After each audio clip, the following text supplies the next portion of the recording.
Alrighty, you're listening to KTRU Rice Radio on 96.1 KTRU LP Houston. Stream live on your phone and on the web at KTRU.org, and also live on your phone and on the web at KTRU.org on our iHeartRadio station, as well as if you are listening to this interview on our SoundCloud. Today, I am joined by an up-and-coming artist out of Canada. She is 16 years old. Turning 16 this summer. Damn, close enough. She is turning 16 years old just a little bit after this interview here. So please give a very warm welcome to Sofia Kay. Hello. Thanks for having me. How you doing today, Sofia? I'm good. How are you? I'm doing all right. Very excited to have you on the call. Sadly, we couldn't have you in studio, but of course that's kind of logistically impossible. Yeah. All right. So I have tons of questions for you if you're ready and game for them. I am ready to go. All right. So I've dug through some of your previous interviews, the ones I could find, and of course you've gotten plenty of questions about your songwriting talents, especially the awards you've gotten. You actually started getting this at the age of 12. So can I ask what it was like to get that sort of acknowledgement so early on in your musical career? It was definitely it was great. I was happy to, get my songs and like my writing abilities and I guess talent like out there and heard by other people. And it was almost like it was like a validation or like proof that what I was doing was actually good. So I should continue doing it, because just getting second opinions on it or third or fourth opinions on it is always good, and just getting the feedback and stuff. So yeah, I'm really happy that it was received well. And I did find a little snippet here. So, and please correct me if I'm wrong here, but your dad actually helps produce your music. Is that true? Yes, he helps produce my music. Yes. So, can I ask what it's like making music with family? Well, yeah, I mean, in some ways it's a convenience, and it's definitely like an advantage. Having someone who's so close in my life being dedicated to producing my music. Yeah, because without that, if that wasn't the case, it would be difficult to hire someone else or employ someone else who I don't even know, like to work on my music, and especially being so young and being it being so early on in my career. I think that would have been definitely a little bit of a struggle, but I think it's definitely just very convenient. We have like our studio downstairs in the basement. Yeah, home studio. So it's just great to just kind of work in terms of production, just like on our own schedules, and it's very, I guess, very homegrown, I guess I could say. Yeah. Let's see. So, when you were younger, did you have any musical inclinations at all, or did it just kind of click at some point that music was what you wanted to do? I think I've always known that music was going to be what I'm going to do. I like it's always been around me. I've always been singing. I've always been writing. It's always been around me in like my family, and just like music has just kind of just always been a huge part of my life, and yeah, I just love it, and it's a huge part of me. So yes. And I know I saw on a couple of your Instagram posts that you play both guitar and piano. I was just wondering, how long have you been playing? Or basically, when did you get started? Well, in terms of guitar, I started playing like the ukulele first. When I was around like 7 years old, I guess, because my dad thought it would be like a smoother transition, already being familiar with pressing, strings and being in that position. So I like went from that to guitar, and I learned the basics, and then I just kind of like taught myself, and by playing a lot over time, it's just kind of gradually became like well, one of my two main instruments, and then of course the piano. The piano is like I used to take. Actually, no, I did up until the pandemic take like formal lessons. That's actually kind of funny that you started with ukulele first, because Yeah. at least for a lot of my friends and I myself, I learned guitar first and then tried other instruments and failed. Um, So already mad respect to you for starting with ukulele first and then graduating to even more. Any hidden musical talents that you haven't shown off on social media yet? I'd say they're all pretty out in the open. I wouldn't say I hide any of them. Hmm. Guess you're gonna have to work a couple more under your sleeve for a later date. Yeah, yeah, some sort of yeah. Get one ready to surprise people when I need to. Of course. So, what was it like getting a songwriting credit working with TXT? That was incredible. You know, it totally took me by surprise. I was like, what? We got like an email. But it was amazing. And I'm still so grateful that, that they chose my melody, my song. And it's just, it's just something that never happened to me before. So it was just a new, really exciting experience. And yeah, it was great. It was amazing.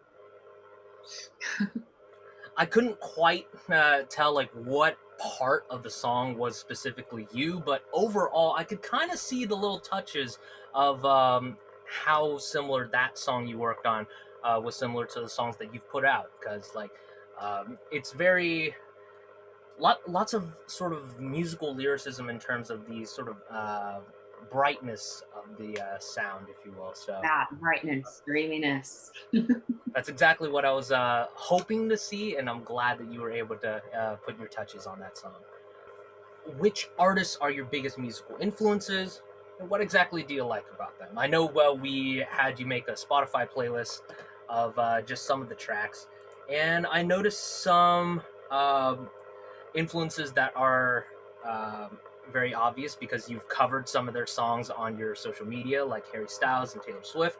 But I also noticed, let's see, Kendrick Lamar. Kendrick, Lauryn Hill, the Brothers Johnson, and Joe Hisaishi. So I take it it's all over the place in terms of your musical taste, right? Yeah, yeah. Well, Taylor Swift, she just comes to mind first because I grew up with her music. I'm still growing up with her music. I think she's just an incredible lyricist, incredible songwriter, and her like folklore album and Evermore albums are just like stunning, and I listen to them like all the time. Uh, and yeah, other than her, Kendrick is a legend. Love him, his whole story. Um, just again, his songwriting is amazing, and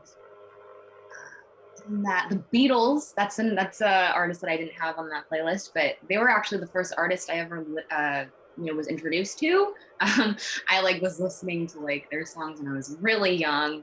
Um, yeah, so they have a special place in my heart. Harry Styles, he's a babe. Fine Line, that album was like period, so good. And on top of all that, well, I did have Joe Hisaishi on there, and Ryuichi Sakamoto. Those are two like great, amazing Japanese composers. So the Studio Ghibli soundtracks, on that note, I love the Studio Ghibli soundtracks, Howl's Moving Castle, all that. So like just so beautiful. Um, and on top of everything, I don't know if you know her, but her name's Princess Nokia, and she's like a rapper from New York City.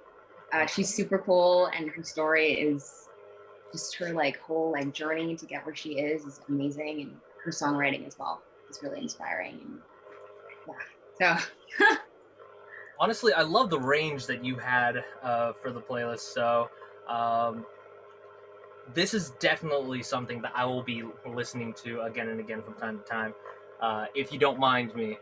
of course, of course, Of course. music I should did. be shared. Right. Let's see. I do have a question about your just life in general, overall with music and school. How are you balancing those two different aspects of your life? Have there been any sort of difficulties or obstacles you've had to face? Yes. Well, if I'm being honest, it can get quite difficult. There's a lot of work I have to deal with, and then, having to recording takes a lot of time. It's quite emotionally draining recording because I'm the type of person that really just like forgets everything and just focuses right on the song and channels the energy and just kind of just like bulldozes ahead and just uh really feels the song. So yeah, I can, like, let's say like there's a test that I'm really worried about and then I have to go record. I like am distracted by that and I'm like, oh, and like you could say it's a happy song. I'm stressed out and it's hard to like fake it. But I usually, I just do what I gotta do. So it's fine. Push through it. Mhm. Life. Dang, what a trooper mentality. Yeah. So your songs, from listening to them, have a lot of really catchy, but mainly storytelling lyrics. They're very story rich. Do you have any favorite lyrical lines or stories that you've told within those songs? That is a really hard question because I've written a lot of songs and I love all of them. They're all just, they all just come from a very pure place kind of from me. So it's like hard to choose. It's like choosing between kids. Um, but one that comes to mind is, a lyric from a song that I haven't released yet. It's called Halloween. Um, Maybe I could read it. Sure. Okay. um, Actually, I have it memorized in my heart. So here we go. It goes like, I'm like, okay, so it's a whole like Halloween theme. So I say, I'm like Jack the Pumpkin King. You could call me suffering, all this black and white. I'll take you for a ride.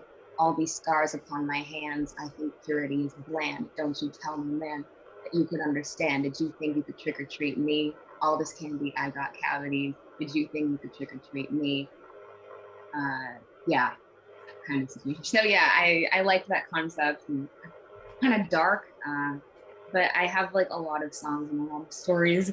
I don't know what to choose. I'm like panicking. No, it's okay. Feel free to just name off like a few of them because, like, honestly, so many of your lyrics just have such vivid imagery. I can understand why it'd be so hard to choose just one. Yeah, I mean, the first verse of my song "Dance with You," which is a song that I've released already. I'm really proud of the lyrics in that first verse. Of "I'm holding on to pieces of you" part. Um, there's another song that I haven't released yet. It's actually going to be in the next batch of songs that I'm going to be releasing.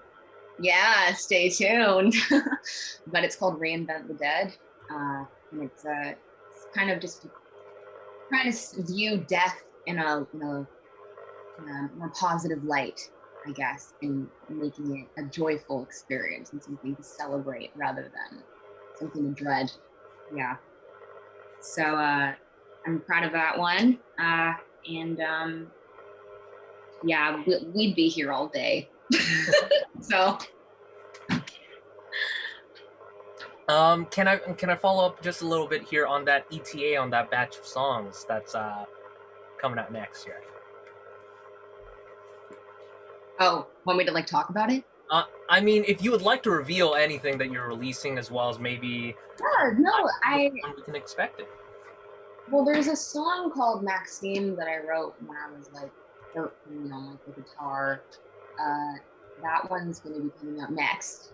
So hopefully in like a couple weeks, but I can't guarantee. Uh, yeah, but happy to tell you, happy to share that with you. I'll be on the lookout for it then. I'll try to see if I can be first streamer, but we'll see if I actually beat your fans to it. So on your Instagram, you're very active there in terms of interacting with fans as well as doing little mini shows for them. Uh, so you also touch on a lot of different sort of things that you're fans of. And one of the things I noticed was between Harry Potter stuff, which you've mentioned many times, as well as, of course, one of your big musical influences, Harry Styles. Who's the better Harry? Uh, that's a hard question. That's probably the hardest question I've been asked No ever. way. Well, I think Harry Styles is a cool guy, cool all around, nice guy, great fashion, great style. Harry Styles, it's in the name. Um, Harry Potter. I mean, I have a connection with Harry because we're both Leos. We have that connection, astrological connection. um, I I mean, that's hard to say, but I'd say at the moment, Harry Styles comes first. I know, but Harry Potter has a very special place in my heart. Yeah, yeah. Right. Glad we could get through that hard question. Hopefully, this next one's a little easier, just following up on that. Although you put Harry Potter second in the Harry rankings, which Hogwarts house would you be in? Okay, so I've done the online quizzes. So like on like the official site, and sometimes like on just like other sites, I don't even know the name. But I always get Gryffindor, so I know I'm a true Gryffindor at heart. But Slytherin is always a close second. And one time, on one occasion, I got Slytherin, so I do refer to myself as like a Slitherdor, but I'm mostly Gryffindor. Mm. I have some Slytherin in me. It definitely flows off the tongue better than Gryffindorin or something like that. It just wouldn't work as well. So, Like Rufflepuff or something. mm. Yeah. Don't knock the Hufflepuffs though. Feisty group. Yeah. Are you a Hufflepuff? I am. Oh my god. Oh, great. Yeah. No, they're hardworking. They got their charms for sure. See that, Rachel? You see that? See your smirk, lady. It's not a smirk. Okay. It's more about May I ask, as many artists usually do, karaoke can be both fun as well as an opportunity to practice, but sometimes just an opportunity to flex your vocal chops. So I have to ask, what's your go-to karaoke song? Oh man.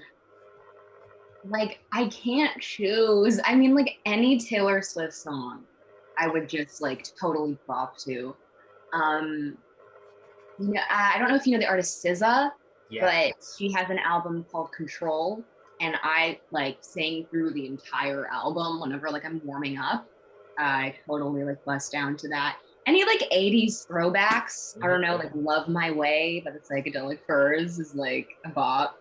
Uh, and one time I went like for my friend's birthday party, we went to a karaoke place, and I remember like belting out I Have Nothing by Whitney Houston. But I can't like hit any of the high notes. So I was just like, Still, the fact that you would really shoot that song at all. I don't even know why I attempted that song. I mean, everyone has a karaoke song that they would love to rock, but like they willingly know that they can't do. Like, Yeah. Love on Top for any guy is impossible, but it is still a bop anytime the boys go out for karaoke. I guarantee you. Yeah, totally a bop. Yeah. Alrighty, open-ended question time. Let's try to see how many we can get through here. Do try to be as honest as you can, but also feel free to take your time when answering these questions. We'll try to get going. All right, here we go. So in terms of stage name, is there an origin story behind your name choice here, Sophia? Yes. Well, not really. It's kind of boring. It's just one of my middle names. But one time, I had a phase when I was like much younger, wanting my stage name to be Tapioca, and I'm so glad I didn't choose that. Honestly, I kind of like the concept of an artist named Tapioca. I mean, after all, I myself am DJ Bond Me, so like I'm Oh, literally that cool. sandwich, so Right. not a problem there. So let's see. Describe your music making process, but as a recipe. Oh my God. I'd say chaos because it happens differently every time. Just sprinkle in the pepper, sprinkle in the just everything. It's like a potion of like witches brews and everything, and it happens differently every time, and it takes a different shape every time. And I couldn't tell you a set recipe. Okay, okay. Pineapple on pizza. Yes or no? No, no, no pineapple.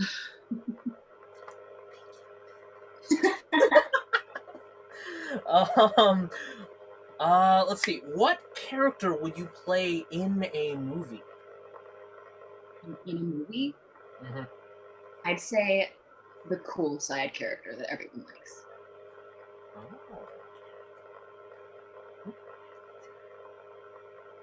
Follow-up question. What about in an anime? What type of character would you be?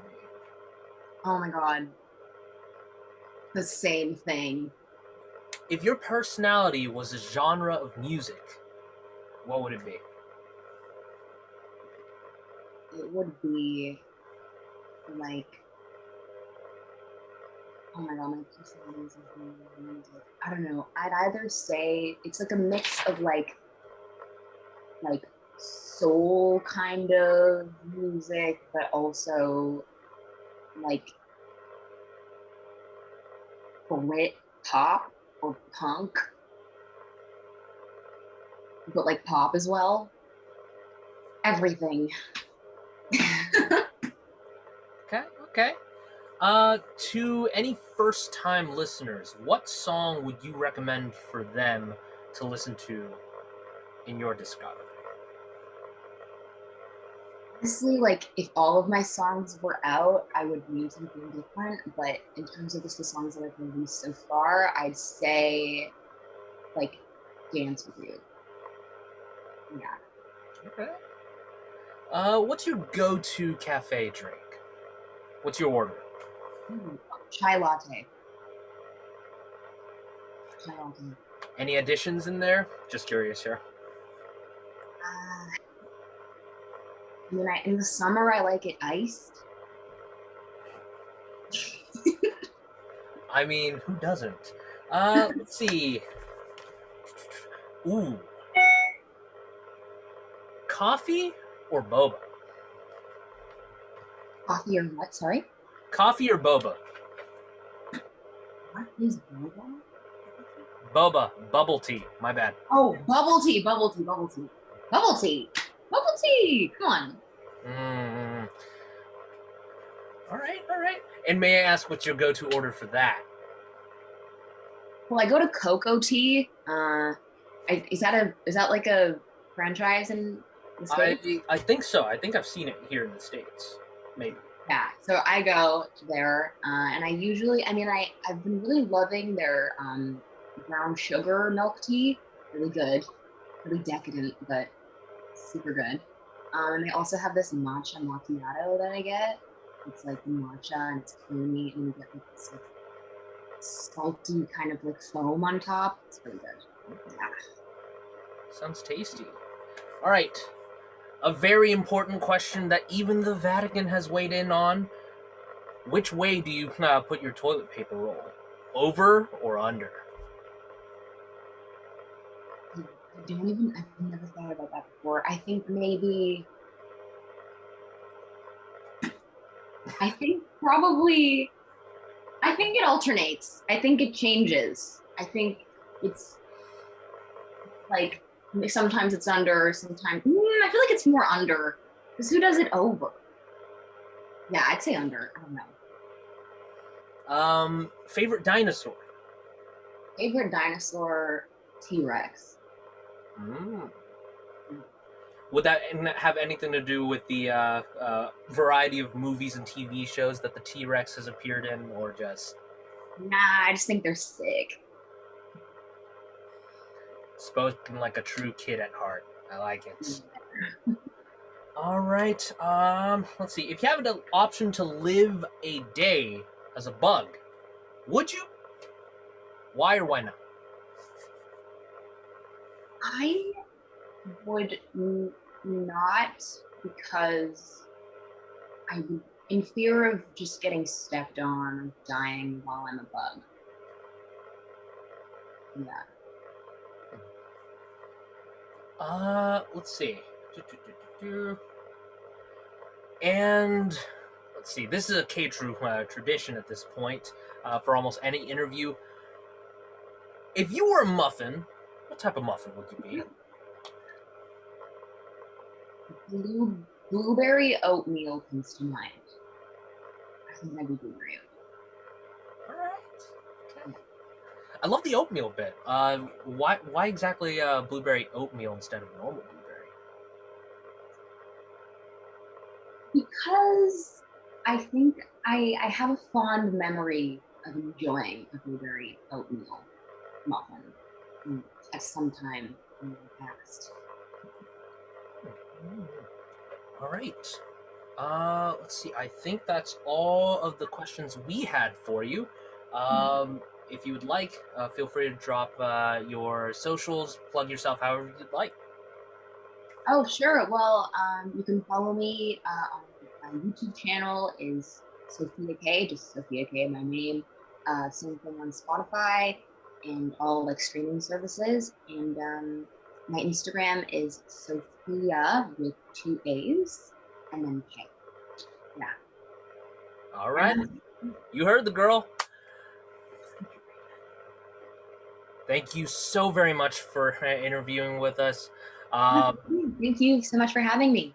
And of course, to all the listeners, you've been listening to KTRU Radio 96.1 FM, LP Houston, live on your phone and on the web at KTRU.org. Also find us on our SoundCloud page as well as iHeartRadio. This has been your boy Victor Nguyen of Silk Roads, signing off.